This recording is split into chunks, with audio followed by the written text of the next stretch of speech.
Hey Kidmin leaders, welcome to the Elephant Room Kidmin edition. And today I have some very esteemed guests with us. We have some kids pastors from across our nation, as well as our national director for our Boys and Girls Missionary Campaign. Almost said crusade, but campaign. And so we're going to talk about how can we have missions awareness and keep that alive during this new normal post-COVID-19. We know that missions is part of the lifeblood of Christ and is obviously the Great Commission that we share in. And we have been the greatest missions movement in this world has ever seen. And so we believe that it's fitting to keep our missionaries and the call to support and to go and to give to missions as central as anything else. And so we're going to discuss how do we actually do that in a time where economic hardships are prevalent, where restrictions are high, but where still the gospel must still go forth. If you checked out the other videos in our playlist on our YouTube, the first video was an overview on the new normal. And we also had two other videos, one on how do we empower our leaders as well as our parents and communicate to them so that we can come through this hardship much stronger. And the final one is how do we disciple our kids during this time beyond a simple Sunday morning virtual service. So over the next 6 to 8 weeks is a time of transition, and it's a time where we're going to get to a new normal. Hi guys, I am Lynna Mooney. I am the BGMC director for the Ohio Ministry Network. I'm also a kids pastor at Lima First Church. I've been married for 7 years, and I have a beautiful 12-year-old daughter that we are just trying to get through all of this together. So. I'm McClennan. I'm the children's pastor at Victory Church in Lakeland, Florida. I'm also a ventriloquist and travel around doing camps and family services. Enjoy that. Married to my beautiful wife, Crystal, for 13 years. And thanks for having us on the call, Charlie. It's always a bit nervous having John on the call because he can put words in your mouth and you won't even know you said it. So I'm David Boyd, National BGMC Director. Been a part of the National Children's Team a long time and was a children's pastor for a long time before that. How do we keep missions awareness fresh? What are the things that are shaping the need and the cause for missions and missions awareness during this time for our kids leaders and our kids? I think one of the things that all of our kid services have gone digital. We have such a massive online presence right now. There's no reason that we can't take missions online. We can't take missions digital. We can include that in our digital services. We can include that in our YouTube videos that we're posting and help keep missions at the forefront of our kids' minds. We can raise that missions awareness, not just to kids now, but now to whole families. As whole families are sitting down in front of the screen and watching our services together, we have an opportunity to speak into the family as a whole unit and not just the kids.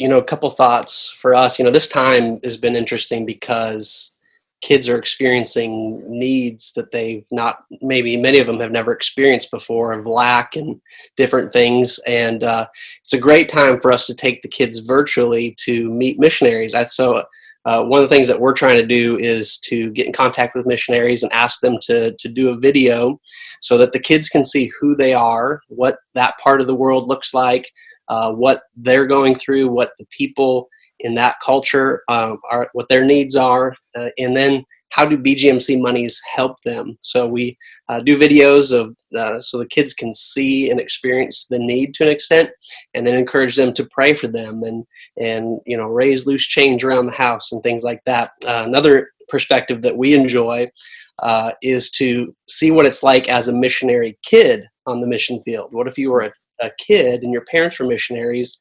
What is that like? And so like this Sunday, we're featuring a family from Japan and what it's like to be in Japanese school and all that kind of stuff. So just helping the kids to see the need and experience that. And then that way they have that person and those people groups that they can have on their heart to be praying for and raising some money for. Yeah, and for those that maybe smaller churches that don't have the manpower to hook up the time zone and connect with the missionary, use a video. There are videos online. BGMC has them on the website, over 100 of them. We have our own YouTube channel. where there's over 100 videos. So find a video of a missionary talking about how BGMC has helped them. But watch the video ahead of time and then give your kids a few clues. So while they're watching their video, tell them, look for what the kids are wearing, look at what the kids are eating, and take a look at what the old man is doing at the end of the video. And now when the kids are watching it, they're kind of watching it with fresh eyes as to what is it that Pastor John or what is it that Pastor Lynna has us looking for and why. And it's amazing when you notice that and you see that the old man at the end is ripping his bread in half and giving half of it to someone else, even though he doesn't have much. They can learn a lot from that. Kids right now think they're poor because they don't have what they normally have. It's a good time to talk about what it's like in the world to be poor.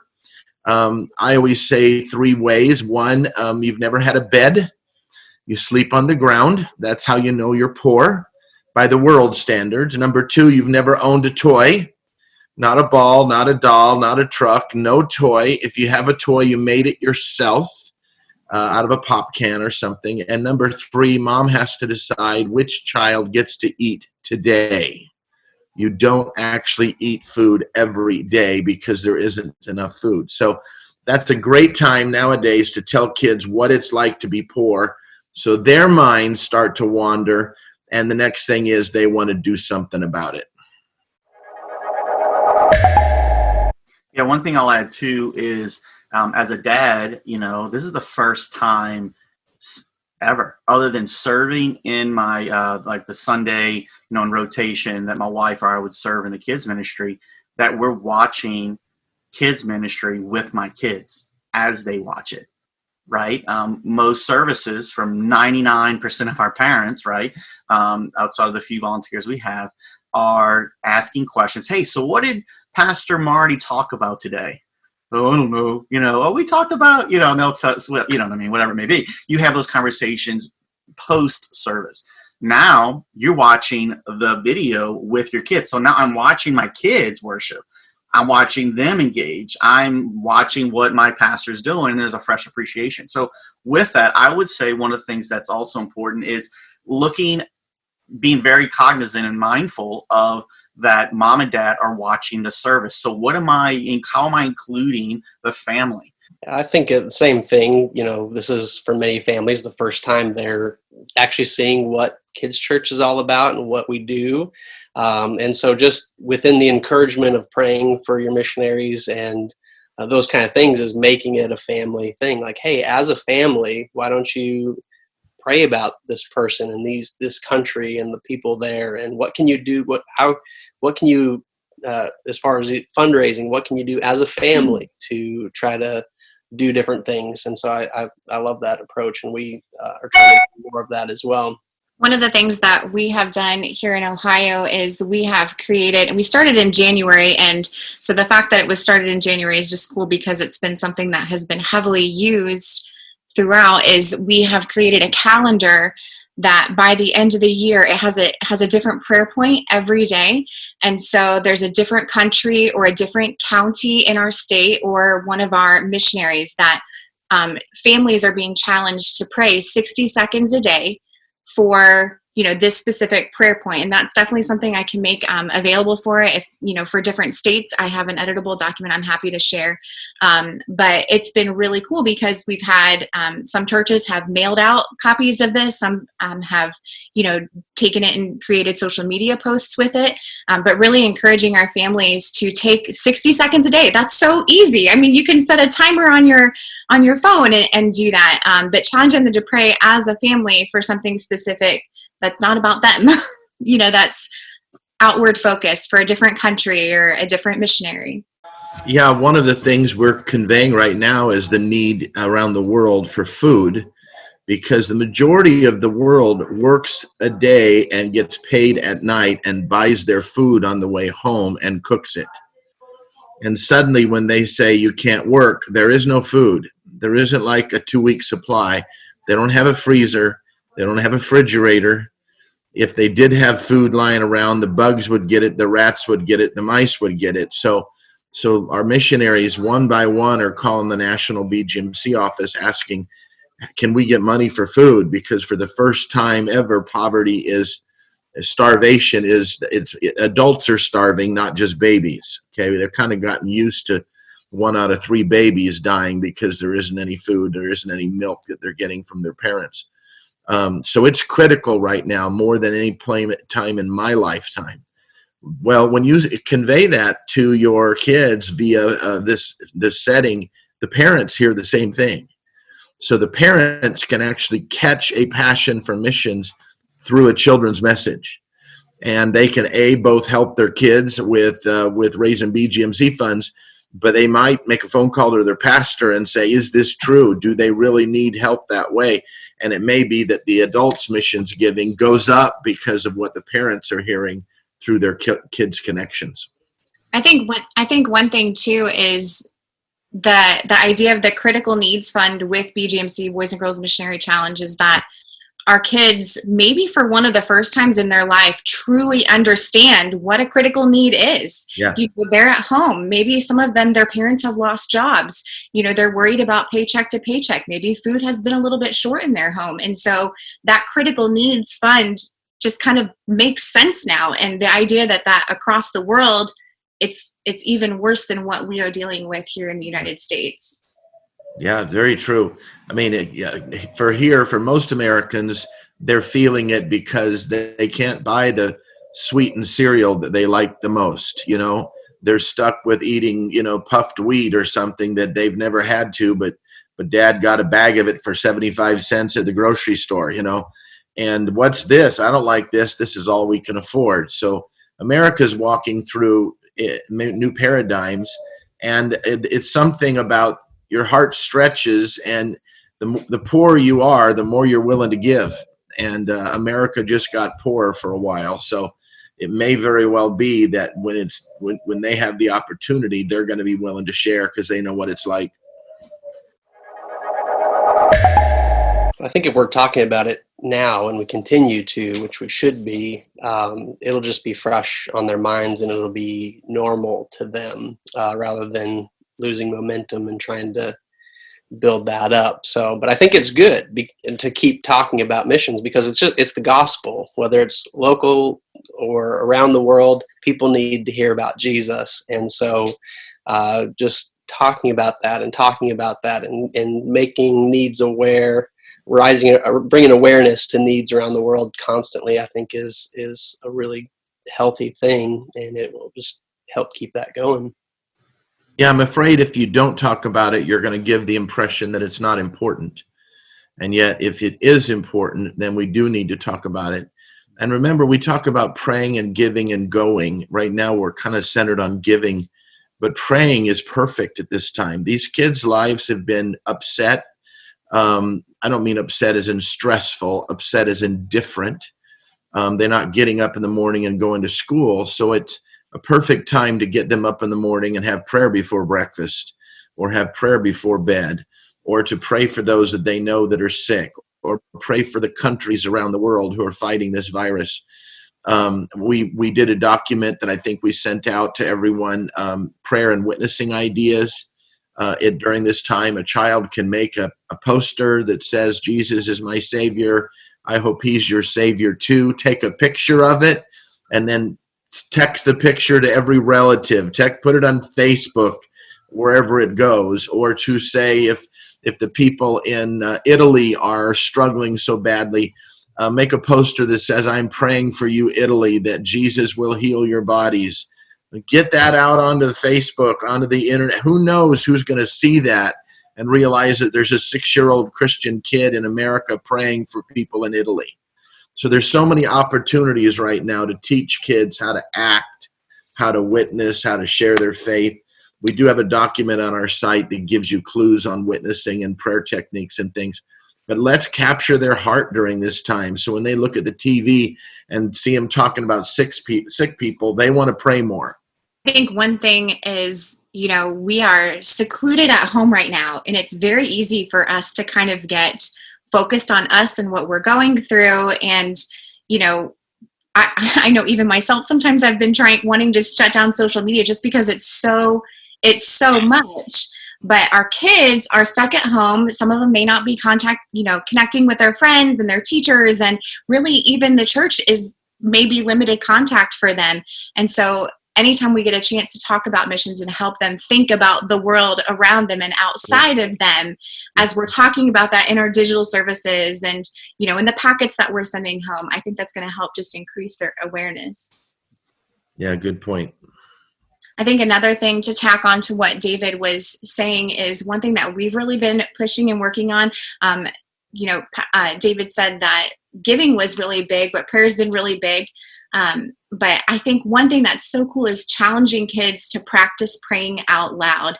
I tell my kids all the time, there's not anything magic about praying out loud, but when we practice that, it's kind of like a muscle, so that when God asks us to go and speak to a friend about Jesus, or pray with somebody at school, or pray with someone at the grocery store, there's a lot of adults that can't even pray out loud because they're too shy, or but if we're helping them to practice that now, when they're in their homes and it's not maybe out in public, they're flexing that muscle a little bit, strengthening that, so then when they get out into the real world again, it's a time that we can push going to tell your friends about Jesus, and going to tell people at the grocery store or your sports teams, as we're kind of going through that summer and then back into the school season. I would say do something. Whether that's taking a full digital service that you're producing, or a full service as your church is coming back into what looks like the new normal, do a full service on BGMC, or take 5 minutes every week and do a missions segment. So you're getting that in front of your kids' faces and challenging those kids that every kid can do something. Maybe you may not be able to give right now, but you can certainly pray. You can call up, somebody on the phone and pray with them over the phone, or share about Jesus with them. You can write letters to a senior community and go that way. I mean, everybody can do something. And leaders, it starts with you guys being willing to take that time in your digital services, or in your social media, or in your packets that you're mailing out, whatever it is that you're doing, do something missions related. Yeah, I think I agree with exactly what Lynna said. We've done that, did a whole service on missions. One missionary we featured even had a dog, so we made it a pet takeover service, and it was kind of fun.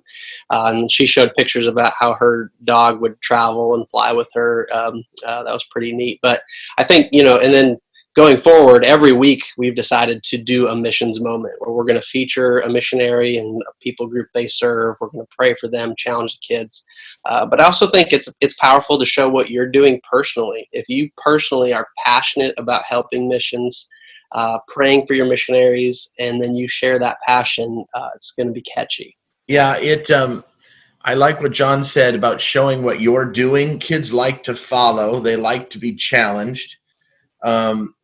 You can hold your buddy barrel up, and you can put change in it and talk about having searched the house for change. I found some in the car. I found some in the couch. I found some in the purse. I found some under the couch, and it gives kids ideas to do that very thing, or find a way to earn some money yourself. So it's not you just took it out of your paycheck, but instead, you've got a lemonade stand out there. People are jogging around your house, and so you've got a lemonade stand for missions, or you're selling ice cold soda for missions. You've got a box, you've got a cooler, drop your money in the box, and every few minutes you go out to empty the box or something. If you give them a creative idea, they'll try something creative. If you say, if you're baking cookies and you're going to sell them, hey, I made $3 selling cookies. You don't have to tell them your wife bought them, okay? They're going to bake cookies, and their grandma's going to buy them. Their neighbor's going to buy them. Their older brother's going to buy them, see? But if you give them a task to do, a challenge, once they do it, their mind starts to ponder how many souls that they touched through this ministry. I wonder how many people are going to be in heaven because of that $12 worth of cookies I made, see? In their mind, they are, in fact, on duty for Jesus during that time. We've completed both a full set of launch ideas for all churches, which is on the Covid19.ag site. We've also completed one specifically for small and mid-sized churches. Charlie, I sent that to you a little bit ago, so it's in your mailbox, just so you have it for this call. That specifically helps smaller churches that aren't going to have the manpower to do everything a big church is. But it says things like bridge events. Your first service back may not be in the sanctuary. You might want to have the first 2 weeks outside, lawn chairs, kids on a blanket, like a picnic, and have song and preaching and fellowship and food. And you're on the side of the church, but you're not in the church, except for the bathrooms or whatever you want to call it that way. But that'll limit how much of the church has to be cleaned, how much you're ready for things. You may want to then use those volunteers and your church members to have 2 weeks of cleaning to specifically update the church and clean the church to get ready for what's happening. You then might want to have family services for a while where everybody's in the sanctuary. Consider shorter services because online services have been short. So consider a 45-minute service or a 50-minute service with a coffee on the way out or donuts on the way out or something, because you might need to have multiple services. Even if you have 500 people and they all fit in your building, there are a lot of people aren't going to be comfortable. So you might have to have 3 services, one at 9, one at 11, and one at 1. And 1 o'clock's the family service. And so that's where we want kids, babies, moms, dads, have mom and dads bring blankets. They can put them on the floor of the sanctuary and let their toddler play at their feet. And it's okay. They don't have to feel bad. So I call these bridge services, meaning they're not the normal yet. So that's all in those documents, ideas on things that you can do to make things feel back at church, but not quite the same. Even services in your cars. You can have the first Sunday back a drive-in service, and it doesn't mean now you can't get out of the car, but again, you're not inside the church yet. We're just on the church property, so to speak. I think one thing that I found in this time that initially may not sound like a resource, but it's something when we went into this that I did not even think about, but that's our missionaries. That when we're reaching out to them and contacting them, that it encourages them, and you start a relationship with them, and then you're more passionate about them and their project. There's one lady that she was in another country in quarantine in her apartment for 40 days. We reached out to her. My wife's been talking with her and becoming a friend with her, and it, like, that has like made her world. And knowing that a group of people are thinking about her, praying for her, like, yeah, the money coming is great, but that was a huge blessing to the missionary. And so just reach out to your missionaries, connect with them, encourage them, and that in turn is going to fuel your passion for praying for them and thinking about them and talking about their project. Yeah, so I have a couple resources that I want to highlight on this call real quick. And for some people, this may just be like this is a duh given, and others may not know about it at all. But the BGMC curriculum that the national office puts out is a great tool, and they have made those things available to be able to use in your digital services. So right now, while we're producing things online, fully, you can use the True Missionary Story. You can use the Go 360 videos. You can use the pictures and things that are provided just to help get faces of people around the world in front of your kids. And then there's all kinds of other resource coloring pages and stuff that you can print out and mail out to your kids. Another resource that I have is a book, and it's called Operation World, The Definitive Prayer Guide to Every Nation. It's available on Amazon. It's a book that's about this thick. But it is a great resource because it goes through and it lists every country in the world, and it gives you all kinds of stats about the population, the major religions, and then it will go through and list usually between 5 and even up to like 20 different prayer points of specific ways that you can pray for that country. So that's a huge tool that you can use right now. I don't know, I always struggle, like I may want to pray for, China, but how exactly do you pray for that country? What are the specific needs for that country? And so this is a great book for you to be able to instead of just speaking in general terms, pray that they come to know Jesus. There are some specific ways that you can pray for these countries. Leaders, as we hear, all the different ways that we can empower our kids with missions, as we hear and think through the necessity of missions, we know these are important. But I just want to encourage every leader as we close today that until we're intentional about making missions a central part of what we do, then to the level of our importance of missions will be the level of our kids, their possession of how important missions is to them. And so, again, are we saying you have to have a BGMC service every week? No. But what you are hearing, again, the participation and the giving and all that is a result of exposure, of awareness, of letting our kids see missionaries. They should see our missionaries as heroes. Do we communicate that as that? Do we communicate the sacrifice there that we know that we're not doing and they're going in our stead? And so if we're in awe, then our kids will be in awe, and we're going to create another generation that, most importantly, and let me just say this, guys, and my final thoughts is that the reason why I do missions is because there's a kid who will be called to missions that they just need to hear about the call so that they can understand that drawing of what God is already speaking to them. And if we withhold that from them just because of maybe a fear of the economic scenarios or what do people think, well, then this is the cool part. You control the narrative. You control how it comes out, how it goes out, and the frequency of that. And so you pray through that. And so, but we just are trying to encourage you more than anything, no matter how you do it, to, as John said, do something. Do something and do it consistently, and the Lord will walk you through this.